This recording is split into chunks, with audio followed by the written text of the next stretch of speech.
Toby, what are your feelings after that? Yeah, it's a bit like that, isn't it? My overriding feeling, obviously, there's a bit of frustration about obviously the outcome, but my overriding feeling is one of pride, actually, around the character shown by the team. I don't, for one moment, accept, obviously, we're not happy about losing, of course not. But from where we were and what we had to come past, it's probably a game that reflected a lot of our season, really.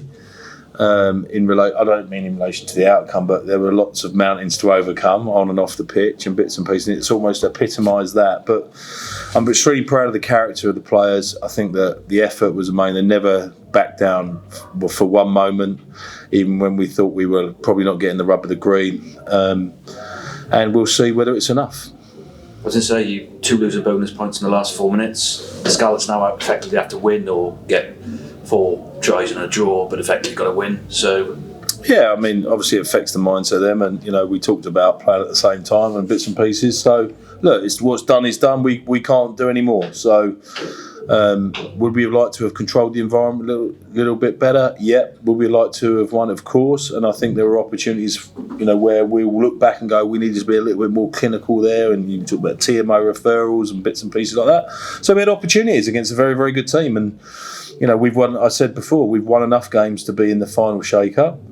And now we've got to be better in consistent elements of performance, whether it be losing bonus points as we got tonight, be competitive more when we're not on the right side of the result and get within 7 and convert those 3 tries into 4 tries. So, we're very clear on what we have to do. And hopefully we can continue to improve. But any improvement in any case is always based around the attitude of your players and their want to do it for each other, themselves, the region, the people that it reflects. And you saw out there what it meant to them. Will you be watching or going for a long walk? We're going for a long beer, I would have thought, not a long walk. No, as I said, it'll probably, we're going to have a little bit of a get together tomorrow. So, we can either drown our sorrows or toast our achievement.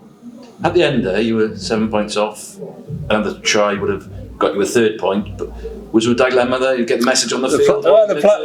We back our players to make decisions, and we talked about a lot of scenarios. That probably wasn't one of them. Yeah.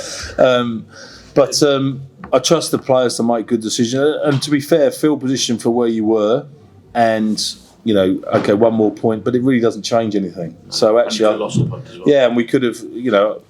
My first instinct in the stand was, go hard or go home. Yeah. But actually, the players were actually more in control than me, to be fair. So, so from that point of view, I think that they made the right decision, especially off a kick-off deep in your half. I mean, obviously, great defensive read by Luke Morgan to get us in the hunt. That could have been the other way. So from that point of view, I think the players probably know more than I do.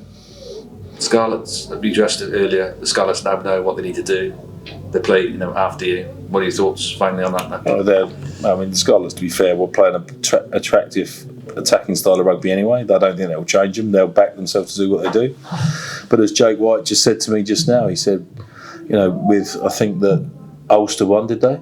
Yes. I think so. Ultimately now, there's an interesting, as he put it, the Stormers have to play properly. Yeah. So from that point of view, we'll see, and I know that they'll want home semis and bits and pieces, and there's plenty to play for them, and ultimately it's out of our control now. Final one for me: will qualification, finishing the top region or not, determine whether the season's been not a success, but it's changed the outcome of what you view the season as? No, not really. I don't think. I think obviously, this is the end of my second season, and we've come through pretty choppy waters over the 2 seasons. So, we'll take a time to reflect on that. I'm much clearer on now about who can do what and where that takes us and what we are aspiring to become. And, we've been against the top opposition, on the league table, very competitive. And the challenge for us is, we've won a lot of those games. We need to, win more games. But as I said, we've won enough to get into the final shake-up. So we're not too far away if we get all our players on the pitch. Toby, you mentioned Luke Morgan, 2 very different tries. and 2 quite big tries in the context of the whole game. Just your thoughts on his sort of performance and contribution? Yeah, I mean, we talk about having a lot of, you want your best players on the pitch, right? And whatever your best players are in any given moment, it's very hard for a player to maintain an amount. I just had a conversation with Mike Collins, who I thought has been outstanding in the last 4 to 6 weeks. Started the season very well, got a bit of an injury and had a little bit of a dip in the middle, but he's back flying, and he's had to carry the load a lot because of the absentees that we've had. And Luke Morgan's another one. Luke Morgan has aimed up, fronted up every single week, and we changed him up a little bit, tried to freshen up because he's had to do that.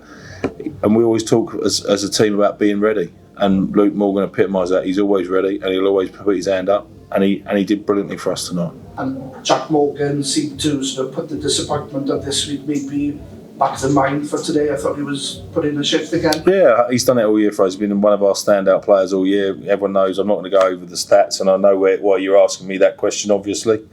I can only comment on what Jack does for us, and yeah, he's been outstanding for us. Obviously, first season, he'll get better with age, and obviously being here in the programme that's producing international rugby players. Jack, Dowie Lake, return of Owen Watkin back to playing well, Adam Beard, X, Y, and Z. So look, we're providing a third of the squad to South Africa. So look, we're doing things right, and we'll try and get all of those boys and the next cabs off the rank as far up the chain as we can, and that reflects well on the programme and the environment we've got.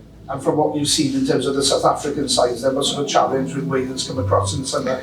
Physical, for sure. Collision physical, and some of those penalties that we talk about were purely down to physics and collision. We know they're hard on the ball, and we lost a few collisions, and you don't get a second chance. So from that point of view, I think that's be the number, as always. I mean, you don't need to be a rocket scientist to tell you that when you play South African teams, you need to win physical battles, because we found that when we were over there, and we found it here again tonight. And once we'd got past the arm wrestle and got in it, then we had quite a lot of physical success, as it were. But it's a huge challenge because they pose a massive physical threat, and they play a certain way to bring the advantage of that physical threat, and it's going to be a tough challenge for sure.